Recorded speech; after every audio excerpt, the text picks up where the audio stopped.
Бүгін үкіметте ауыл шаруашылығы саласының жай-күйі талқыланды. Премьер-министр Бектеновтің төрағалығымен өткен отырыста көктемгі егіс науқанының нәтижелері қорытындыланып, агросаланы одан әрі дамыту жолдары қаралды.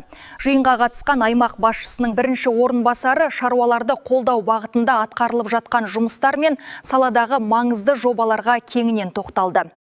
Премьер-министр Олжас Бектенов агроөнеркәсіп кешенін ел экономикасының басым бағыттарының бірі ретінде атап өтіп, бұл саланың ауыл тұрғындарының әл-ауқатын арттыру мен азық-түлік қауіпсіздігін қамтамасыз етудегі маңызын ерекше айтты. Өңірде биыл саланы қолдауға 50 миллиард теңгеден астам қаржы бөлініп, мыңдаған шаруа мемлекеттік қолдауға ие болды. Соның нәтижесінде ауыл шаруашылығы өнімінің көлемі артып, мал басы көбейді. Көктемгі дала жұмыстары да толық аяқталып, 627 мың гектардан астам жерге егіс орналастырылды. Шаруалар тұқыммен, жанар-жағармаймен және қажетті техникамен толық қамтамасыз етілді.